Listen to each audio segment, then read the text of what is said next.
The warehouse is clearing out. The warehouse is going to probably start to empty out quite quickly over the next couple of weeks. We're back at Roma Street Parklands. This was a sight unseen, so we hadn't actually been in it before we arrived today. And Jake and Phoebe answer your questions. Anybody who gets local supply have issues with supply because of bushfires.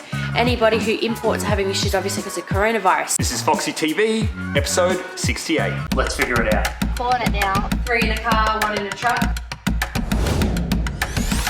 Valuable and adding value for your clients.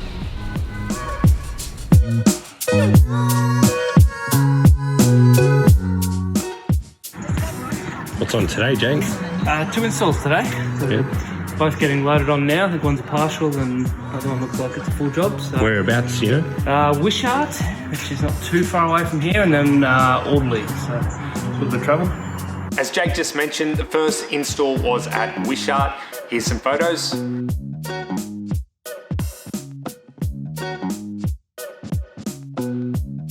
And the second was further north in Audley. Here's some more photos from that one.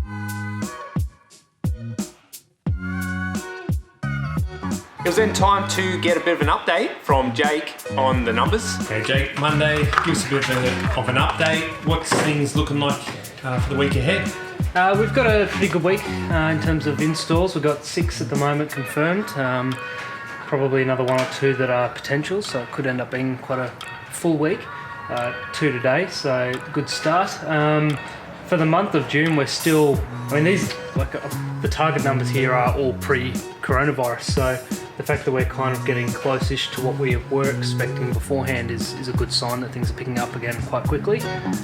Only the one hack-up at this stage this week, and unless we get some confirmations of some sales over the weekend. So we're looking at the warehouse isn't overflowing, but it's still quite full, but we're 6 weeks on this week from when we had our first really quiet week or 2 because of the coronavirus, so kind of mid or early April, mid-April I guess.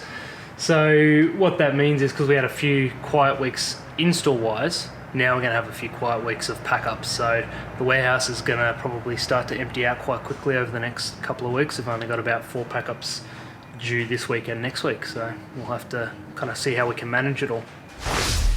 Tuesday morning, the truck and cars were loaded for an install. We received a few more deliveries of furniture.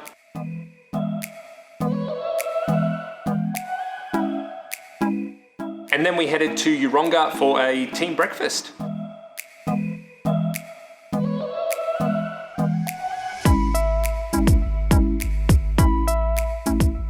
And once we finished breakfast, we headed to Roma Street Parklands for an install.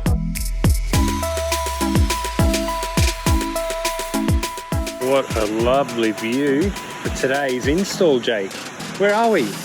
We're right in the city here, Roma Street Parklands.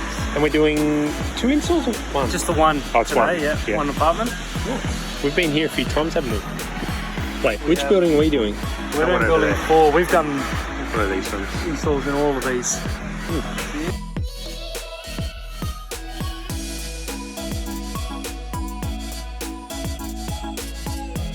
So Janessa, what's happening here? So this was a sight unseen, so we hadn't actually been in it before we arrived today. Yeah. And we didn't like what we brought, so we rushed the boys back to go get us another dining table, a different couch. And photos are in about an hour and a half. And Wait, what time photos? 1? They're at 1. Oh, so about an hour. About an hour, and we're about half an hour away from the warehouse. It's gonna be tight. It's gonna be very, very tight, but we'll make it. So the guys rushed back to the warehouse to get some more furniture. Just get the 3 wishbones that are there, I think.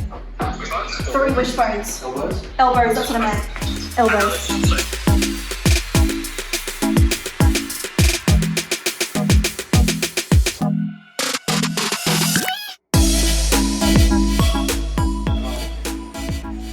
So Janessa, a bit of an update. The guys, they're back at the warehouse. They've got everything now. We did a FaceTime, they got everything they needed, and so they're on their way back. We're not going to tell them that photos aren't actually at 1. Oh, We've okay. just found out that photos are tomorrow at 9:30. Oh, so we've got plenty of time. But a little hustle never hurt anybody. We didn't lie. We genuinely thought they were at 1, so The guys got back to help out finish the install, and as always it turned out really nice.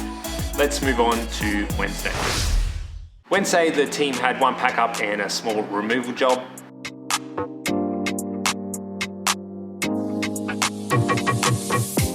And while they were out, I caught up with Jake and Phoebe for some Q&A. Okay, got a bunch of questions to get through, so Jake, keep it quick. Jake, you did answer this. Give me a sign if I'm. Jake, you did answer this via message, but what happens if a client damages your stock whilst it is in their home? So we understand that there's going to be wear and tear and accidents happen from time to time. So it depends on what caused the damage and what the item was. So we've written off accessories and lamps and stuff that have broken in the past. We have had the case where a dog's weed on and stained a rug, and we asked them to Not pay just for that was ruined. That rug was so ruined. Yeah, but what I was going to say is we've asked in one case for them to pay for cleaning and. Oh, they actually offered. They offered to pay. So it depends, and if we haven't had the case where anyone's deliberately damaged anything maliciously or anything like that. So to be honest, yeah. at a consult, we'll say to a client, everything's fully insured. Use it like it's your own, and most people look after everything. We haven't had anything we're not naive. Something will happen, but yeah. I guess more for Phoebe this one. Just briefly, I suppose we can go into this at depth later, but upcoming style trends. Oh, I saw Talia ask that. It's actually really hard to be across this at the moment because the trade fairs have all been cancelled, and that's where I get a lot of my indications of what's coming up. So basically all the orders you would have seen coming through, I'm ordering what I'm loving, what I know that's we're going to be styling a lot of. A lot of the richer, bolder colours, a lot of the bolder textures are in at the moment, so all of the stuff I've just ordered, literally aside from the 2 occasional chairs you see behind us, every other occasional chair I've ordered a colour. So it's all block colours, they're bold, they're velvets, and actually metallics are back in, whereas rattans were before. I'm seeing more metallics come through, so watch this space while I do some research. October, apparently the trade fairs are on. Okay, couple of questions / a suggestion from Corey Ando. First, the suggestion, he said, we see the whole behind the scenes. Have you considered doing a day in the life of each role? So I love that idea. Send to that one. I think that's an awesome idea. Figure out how to actually have it come together, but yeah, it's a great idea. Yeah, more work for you, Cody. Yeah, watch this space for a future episode. And his question, what are some of the biggest headaches a home styling or home staging company goes through? From a business point of view, managing cash that's the same as any business, but it seems to be when you're quiet, you're low on cash, and when you're busy, you're low on cash because you need to be buying stock to keep up with the demand. So it swings from one end to the other. Operationally, maybe it's... there's day-to-day, it changes every day. Like yesterday, we did installed sight unseen, and we get there and what we had wasn't going to work, so we had to come back, switch stuff over. Logistics, I think. I wouldn't say it's a headache, I think it's just part of the fun. But even that's something that we've taken on voluntarily almost. Like the way we've set up our business is we tell people we're the most flexible, we're the fastest, and to do that, you have to accept that there's going to be things that don't always go right. We don't have the time to go and look at everything or plan everything. No, it's not that we don't have the time. Well, that makes it sound like we're low on time. Sometimes there isn't the time, like because of deadlines. Delays, yeah, or carpet. Like literally, we're installing one tomorrow morning. It's been carpeted and repainted today, and I was there yesterday. So there's just really tight deadlines, but it makes it fun. But I wouldn't say the headaches. No, it's part of it. I wouldn't say anything stressful. Nothing comes to mind. Cool. Phoebe, one for you from Nestled Interiors. Trade suppliers you love? Sarah just asked actually for you to do a Foxy TV, including our new stuff. Suppliers, I reckon this is worth a full episode. Okay. Cody. There are so many. So who I've ordered from, just gone. Furniture Shack. Calibre Furniture, normally I love them, but they're really low on stock, and this is something that's really big at the moment. Anybody who gets local supply have issues with supply because of bushfires. Anybody who imports are having issues obviously because of coronavirus. So there's actually quite a bit of a shortage of stock at the moment, and that's going to filter through to retail stores soon.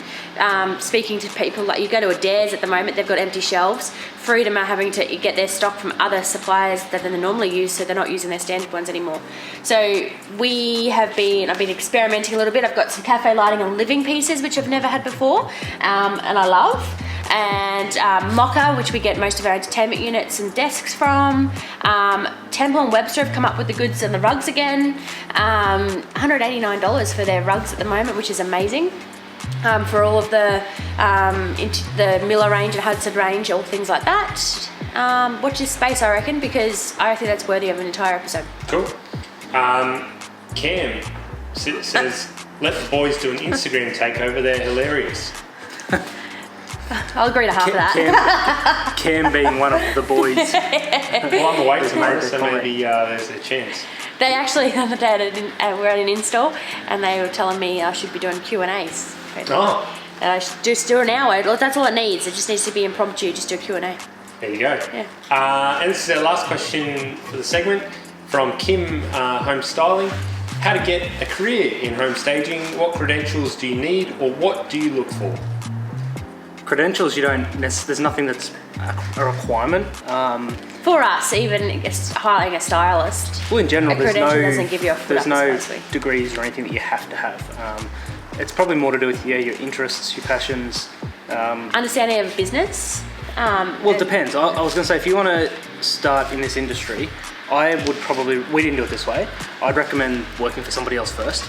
And seeing, because people come into this industry with an interest or a love in That's a new design, You haven't said decor. that yet. Well, starting a business, if it's all based on a love of design and decor, means that you're going to come up with a lot of things that you probably didn't think about from a business point of view. So working for somebody else, even if it's on a short-term basis, to see how it all comes together, and it's not just the putting stuff into a house, could be a good way to get a view to lots it. of people reaching out to us asking for work experiences, doing days here, there, watching Well, how we're it's doing hard. it. So It is- I guess that's a similar yeah. idea, not necessarily going to work. Well, no, that's what I mean. Doing, Because whether that's it's actually a experience conversation or... there's a lot in that Facebook group about people contracting stylists and they go out and start their own business, and then like how do you stop? And people, some people don't like that. I Yeah. think it's probably the way to go in some respects, or at least. Just go for it, I reckon. Well, there's a lot to learn, I guess. Yeah. Yeah. Do you think that some employers require some sort of... There are Yeah, some do. Some definitely do. Some want like a minimum of 10 years experience of seeing more. That's if you're doing more renovation guideline advice, that sort of stuff. There's other stylists. There's one now who's advertising who wants an absolute minimum of 2 years experience. But Well, some want like interior design type qualifications as well. Like it's different for everybody, but there's no standard requirement across the industry. And we certainly don't have any of those sort of requirements. It's more about the type of person. But it's not all about fluffing cushions. There's a lot of moving heavy furniture and heavier stuff too that I don't think a lot of driving.